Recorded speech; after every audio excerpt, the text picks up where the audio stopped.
Packed with immediate usable energy, coconut oil will not break your fast and comes with some added perks for your body and your brain. In this video, we share 4 reasons why you should be including coconut oil in your keto diet. So coconut oil, which is technically a seed oil, contains MCTs, medium-chain triglycerides, long-chain triglycerides, and also some unsaturated fats. Right, so you call it a seed oil, and some people will say that's like a vegetable oil is seed oil, which we're not good for those. You actually had a little fun fact about it. It's a what? It's a fruit, a nut, and a seed. And a seed. Yeah, it classifies as all Coconuts 3 of those things. But they call it basically a seed oil. Right. Okay. So now we've talked about MCTs in the past and how they relate to ketone production. And ketone production, obviously, you're on a ketogenic diet, is an important thing. So here's the thing. There is about 54% MCTs in coconut oil. The part of that most people don't get is that most of that, 42% of that, is C12 or lauric acid, which is not a ketogenic MCT. And can I interrupt there? Because lauric acid has a lot of value, but that's interesting, right? So we actually did tests on coconut oil and MCT oil in our coffee in the morning to see if they would break our fast, right? And we defined breaking a fast by it would break your fast if it significantly raised your glucose or decreased your ketones. Right. MCT oil was definitely the That's standout. kind of obvious that it's going to, because it has the C8 and C10. C8 and C10. Whereas coconut oil did not break our fast. It didn't really change anything. So it didn't give us as much of a ketone boost, but that is because it has more of the lauric acid, which does have value. Right. And so we would use this MCT oil, which is 100% of C8 and C10. C8's the most ketogenic, C10's the next most ketogenic. This is 100% that.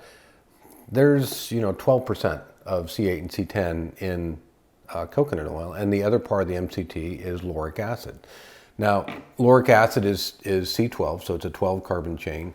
Lauric acid is a pretty interesting thing. It's actually, it's very prevalent in a lot of coconut products, obviously coconut milk, coconut cream, coconut oil. Also very prevalent in human breast milk. And the body transforms lauric acid into monolaurin, which has some really, really unique antimicrobial properties. It's antiviral, it's antifungal, antibacterial, and it's they've made the supposition that this is why breastfed babies they get some extra protection from that to that conversion of lauric acid in breast milk to monolaurin. So C12 certainly has some really good benefits.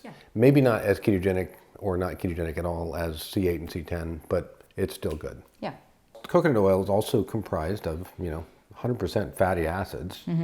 So fatty acids are much, much higher in energy, than just like glucose. I mean, you've got more than twice the amount of calories, caloric energy even. But they produce a lot more ATP when they're broken down. So coconut oil is going to give you that energy. Also, because you've got the MCT part of it, which is half of it, that doesn't go through the regular digestion process, goes to the liver, and it is converted and not stored. Right, not as easily. So it's much more inclined to be used as immediate energy rather than being stored as body fat. Right. So we're going to kind of talk about the ketones. So this 12% ketogenic, so it does have some ketone promoting properties. And that is really where this next benefit comes in, which is neurologic. And we've done videos on that before. I mean, the treatment of epilepsy, in children. Now they're doing lots of studies using, looking at ketones and Alzheimer's, ketones and brain tumors. So there's a lot of neurologic implications with this too. Adding coconut oil to your diet, if you're doing a ketogenic diet, just kind of gives you that extra boost, that you're going to get from that. Yeah, and speaking of adding it to your diet, it's very simple to add to your diet, and it's very good for cooking, which is another good point for it. You can certainly stir it into your coffee in the morning if you'd like to have it that way, and it will help you to stave off hunger for a little while. But you can also use it in cooking. We do that in our house. And it's a very stable oil for cooking, which is a perk for sure. It does have a high smoke point, and that is often credited with being the reason why a certain oil is better for cooking than others. I will say, I have searched for that to specifically define that is the difference, the smoke point. I do think it's a significant part, but I would say that what I've found from the research is that it is a stable fat to cook with because it is a saturated fat. And when you have a saturated fat, you have all single bonds between the carbons. And what that means is that there's no available bonds to go grab an oxygen or a hydrogen when you're exposed to heat or when you're exposed to light. So you're going to oxidize those fats, and that's what breaks down. Right. So vegetable oils get easily oxidized, especially when they are exposed to heat, because they are unsaturated fats, right? Polyunsaturated fats. But regardless of the reason, coconut oil is a great thing to add to your diet. Easiest way, add it for cooking. Right. I would just like to mention too that, we don't just say these things. We've used half of this 8-pound thing of coconut oil, whatever it was. It was a huge thing. Yeah. But we use it, we use it all the time.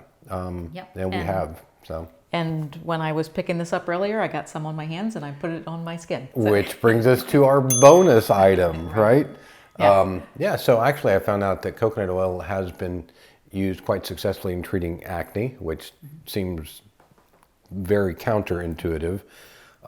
Eczema and dry, itchy skin. It's very good for your skin. So I'm gonna see if Maddie wants it. Hey, so there's a little, the other little bonus. Hey, want that?